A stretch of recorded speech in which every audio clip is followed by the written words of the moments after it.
everyone, and welcome back to another episode of Bedtime with Tomi. This evening I will be reading chapter 20, Clara's point of view. I'll pretend that you're attired appropriately, and not as if you spent an evening in the pub, Princess Charlotte said. She pointed to her cheek, and David approached his mother and planted a kiss. If you promise not to leave a wet mark on my sofa, you may sit. Otherwise, standing would be preferred. There's tea and biscuits on my desk. I'll stand.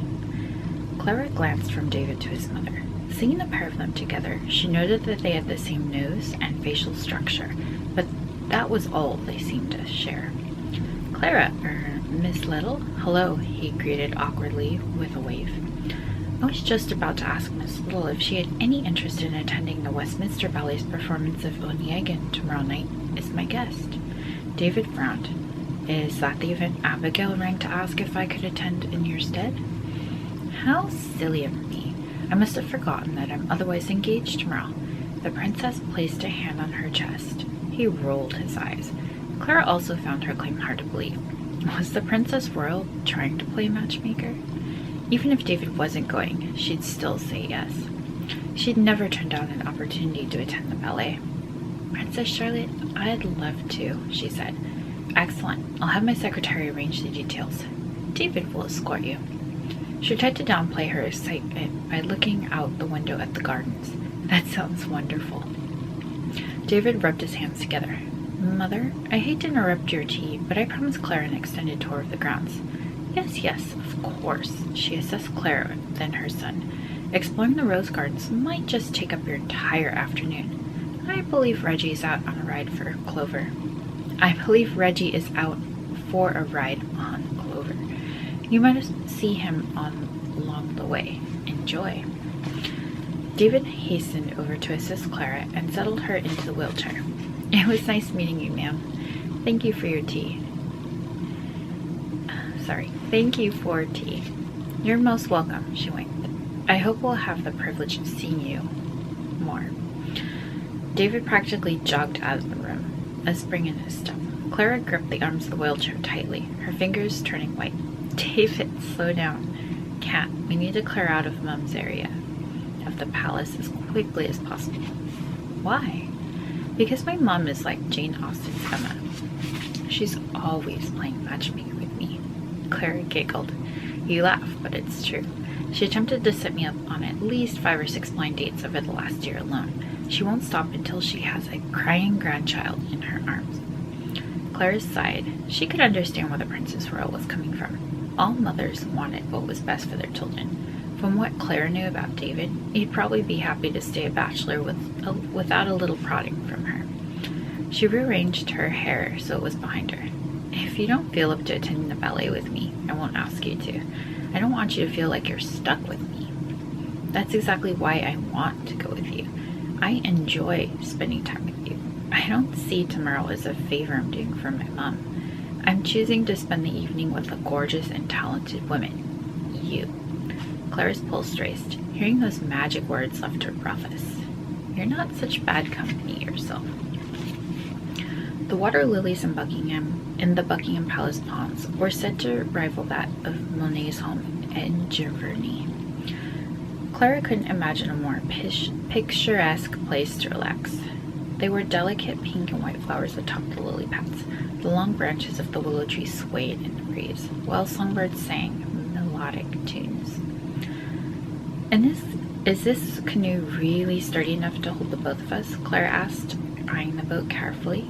It creaked and dipped deep into the waterline as David settled in and located the oars. It's perfectly safe, he replied. I've taken this canoe out hundreds of times with my cousins, and we haven't had too many problems. Trust me, this is the best way to enjoy the gardens. I want you to have the full experience. She knew he was confident about the canoe, and she shouldn't question him, but something didn't feel right. Should she say something or just go along with it? David was acting like an excited little boy. She didn't want to ruin his mood. If you're sure it's safe, I'm not the greatest swimmer. Clara bit her lip and followed him into the canoe. His chest expanded. It's a good thing I just renewed my pool and water life-saving certificate this morning. If anything happens, I can take care of us. Is that why you're dressed so sloppy? Uh-huh. I was just about to pop in the shower when Eddie came running to find me. He was worried on my behalf about you being in Mom's care. He let out a throaty laugh.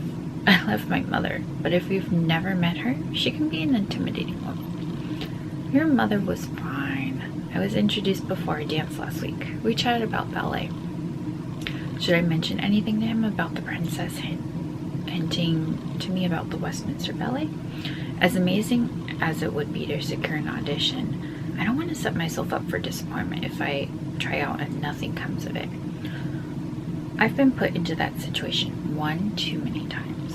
Besides, even if I make this short, this Mr. Williamson might just end up deciding to promote a soloist from inside the company. David pushed off the small makeshift dock and rowed slowly around the perimeter of the pond. Clara let her guard down and relaxed. She watched the different birds swim around and a pair of swans glide off in the distance to a mound that looked like a nest.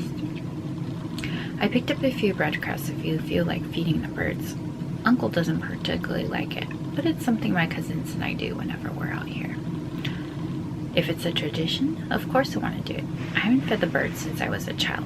I appreciate watching them, but I'm not the biggest fan. I sense there's a story here. David smirked and took a handful of crumbs from the small picnic basket he had brought. Clara shrugged. Not much to tell. I was a child fascinated with swans. My mom took me to see Swan Lake, and I thought all swans were secretly princesses. One afternoon, when we were at the park, I walked up to one and tried to pet it.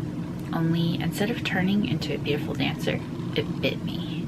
You tried to pet the swan? Clara looked down into the water and skimmed her fingers against the pond surface.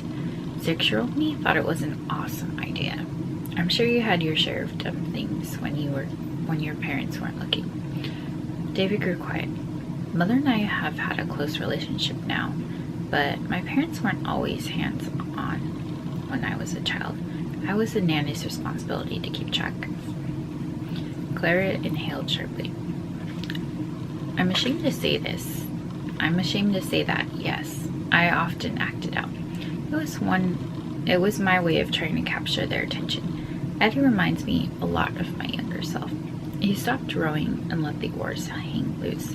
The thing is, it's easy for me to sit here and judge them, but they don't make me understand that my parents were doing what they thought was right. They were raised with nannies too. Mom told me when I was born, she was told by my nan that her child was to be seen, not heard. She shivered. It sounds so cold and informal. My nannies were kind people, David smiled sadly. If there's one positive outcome, it was that Uncle Reg and Uncle Frank learned from how my mom raised me to bring up my cousins according to more modern standards. Clara placed her hands behind her and leaned back. She let the rays of sun warm her face. Can I ask about your dad? You don't mention him much. He shrugged. Mom and Dad married young and more ill-matched. They divorced the day I went off to boarding school when I was 8. We're not close. I think he spends most of his time in Spain these days. I'm sorry. Don't be. I came to terms with it long ago. My dad has my mobile number, and he knows how to reach me.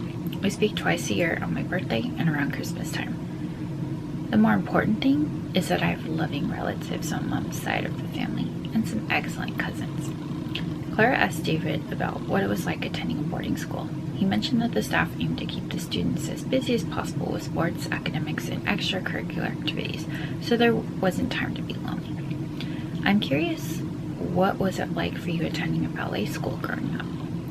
Ballet was pretty much an after-school activity for me until I turned 13. Then I became a full-time student. Clara rubbed her hands over her forearms. On a typical day, I had a morning class followed by homeschool until lunch.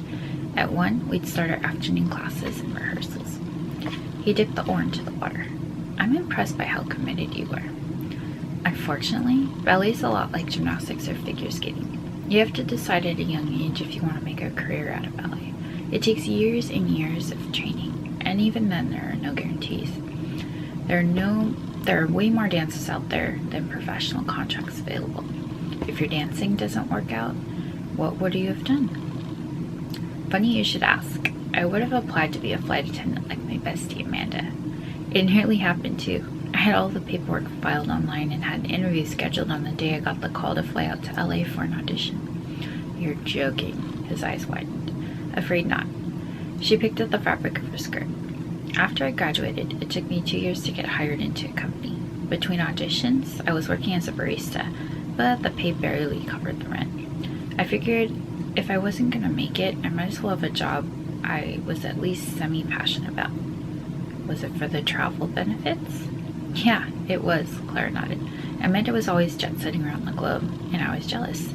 Until this trip, I'd never traveled internationally before. Well, I'm certain that as soon as you're healed up, it won't be long before you're invited to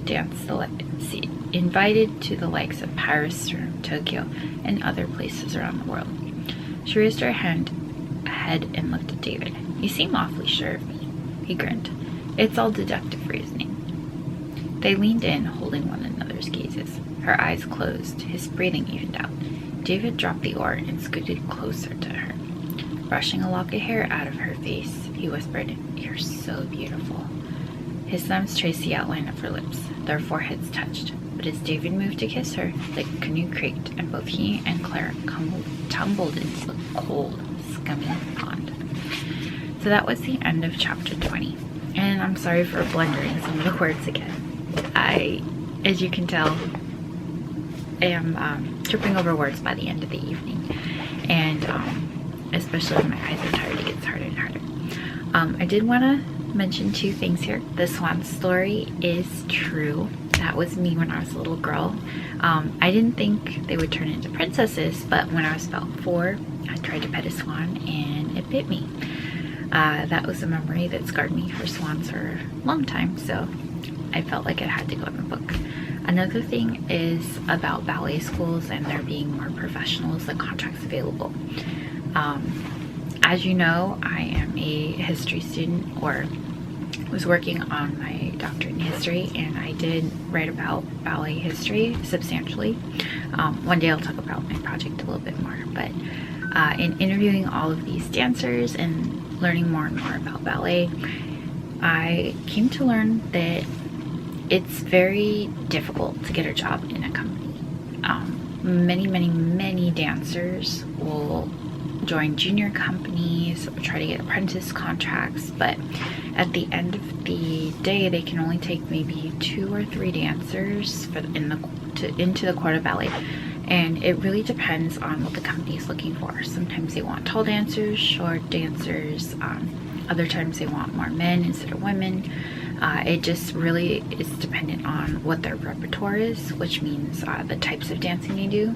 For example, the New York City Ballet, they're Balanchine dancers, so you have to go to their school in order to get into the company, which is SAB, the School of American Ballet. And just getting into the school, the upper levels, is quite challenging. Every year they might only take 3 or 4 dancers. It's very sad.